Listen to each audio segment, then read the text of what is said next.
Let's talk about motorbikes. Ducati revealing 7 new bikes for 2024. The latest is basically an anniversary version of the 916. Joining us now, Jason Chinnock, Ducati North America CEO, and of course, Bloomberg's Matt Miller. Ducati, everybody should remember, part of Volkswagen.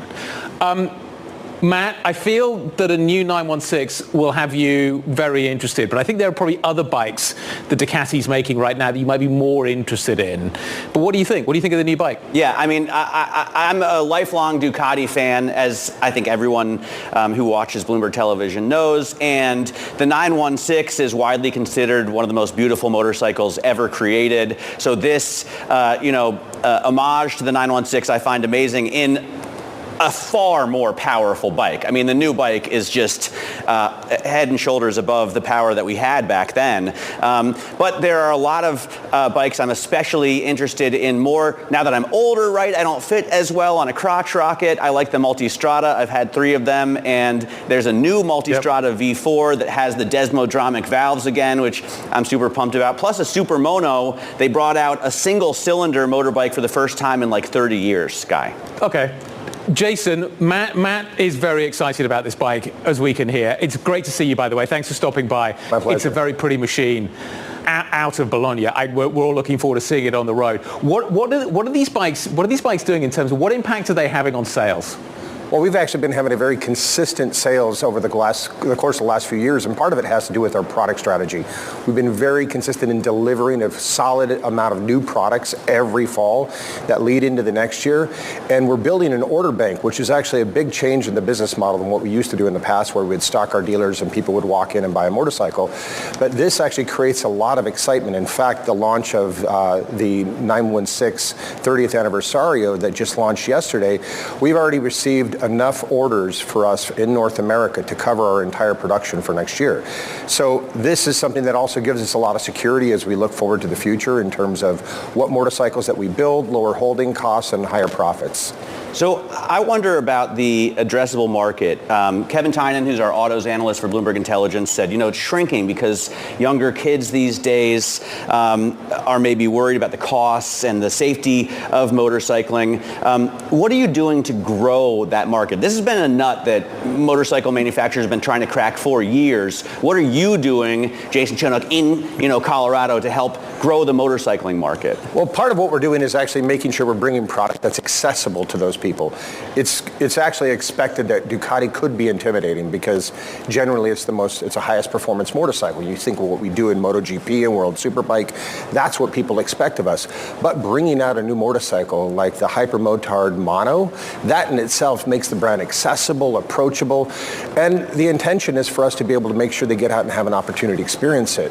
And what better way to have a motorcycle that also has all of this technology that actually increases safety for the rider as well, because that is an obstacle. But as Ducati, what we've learned and developed on the track, we've definitely found a way to apply it to what people get to use on the street, not just from a matter of performance, but actually safety and control. You also have very high-priced motorcycles, right? The new Multi that I'm looking at starts at $38,000, and as rates rise, financing that kind of purchase gets more and more difficult for your average motorcycle enthusiast in America. How are you dealing with the rising rate environment? Well, we're very lucky to have a captive partner, Ducati Financial Services, which is part of the Volkswagen Group as well. And we work directly with them in order to put together programs and special rates that actually make it reasonable. And in fact, October, we had the highest ever penetration of financing in comparison to pre-pandemic times. And this is a big contrast to what we were talking about even last year. Last year, there were a lot of cash buyers. People were sitting on savings, they had a little extra cash, and say they were like, why should I bother financing? Now, I think that those cash reserves have, let's say, maybe not dried up, but maybe get shrunk a little bit. And so people are turning to financing, but it still has to be attractive. Jason, is a Ducati a discretionary item? And ultimately, if the economy does slow down, do people maybe wait a little bit longer before they get a new bike? How do you see the next kind of 18 months progressing? If the economy is slowing down, if rates do bite, there's lots of indications out there that this is happening. Savings have been eroded, student loans are kicking back in.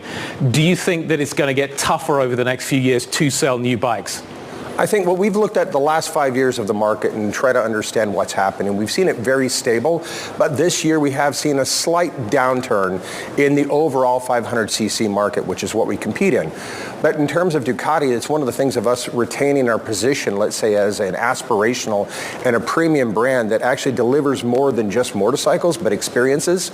And there's already a very large base of Ducati riders out there, but also other motorcyclists that are looking for that next motorcycle. So are they going to delay their purchase? So far, we haven't seen it. In fact, we're less concerned about the overall volumes and really focusing on the experience and the profitability per bike, not only with Ducati, but also our dealer network, which allows us to invest into that experience as a differentiator from somebody that's looking at just getting, let's say, a commoditized motorcycle. How important is racing? You mentioned MotoGP, and not a lot of Americans know, but everywhere else in the world it's wildly popular. Like hundreds of millions of people watch it every weekend. And when I started, over 10 years ago, Valentino Rossi was riding for Ducati. They weren't winning. It was very difficult. Now what Claudio Domenicali has allowed Gigi Dall'Igna to do is to completely dominate. You have 6 teams that are always on the podium and are the global champion. How important is that, though, to selling motorcycles here in this country? It's a great question because actually you're right. It doesn't have necessarily the same resonance or impact in the U.S. We get one opportunity, and that's at Circuit of the Americas in Austin every April to be able to make that point. But then how do we continue that throughout the year? On a global level with MotoGP and World Superbike, it's great, and the genuine hardcore people follow it. But when it comes to North America, this is really why we've invested heavily into what's happening in Moto America. This last year we won the Supersport Championship, took second in the Superbike, and next year we're actually anticipating anywhere between 3 to 4 teams, which is going to be 4 times what we've currently got right now in the local racing, to make it more approachable, accessible, and relevant to the local market. Jason, Formula One's making a really big push into the United States. We're about to get the Vegas race. Everybody's very excited about that. Do you think MotoGP could do more in North America, should do more in North America? Absolutely. There's no question that it should do more, and it could do more. I think what we've seen with Formula One is that obviously there's the TV series that brought a lot of attention, let's call it, to the mainstream America. And there's some talks in the works about something potentially happening similar for MotoGP, and we're directly involved in that. Because I think then you get into the fabric of general society to make it more relevant, to make it, I guess, personal as well, because that's what you want. The racing's great, but you want to know the stories behind the people. Any hints about the last bike, just before we go? Haven't you got one more to go in December? Yes, we do. We've got one that we're going to be announcing at the beginning of December. It's a little premature for me to get into too much detail. Come on, just tell us. It's a collaboration. Yeah, I know. It's a small world here, right? A collaboration with another brand that will be a bit of a surprise for a lot of people. But I've seen the motorcycle. It's absolutely elegant. It's just a stunning work of art. You've done that before with Lamborghini, for example. Absolutely. Yeah. Those have been great successes, and we've actually sold out of them almost as quickly as we announced them, and we anticipate a similar thing. Okay, well, that's going to be an early Christmas present for Matt Miller. We'll look forward to that.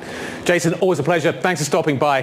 Jason Chinnock, Ducati North America, and of course, Bloomberg's Matt Miller.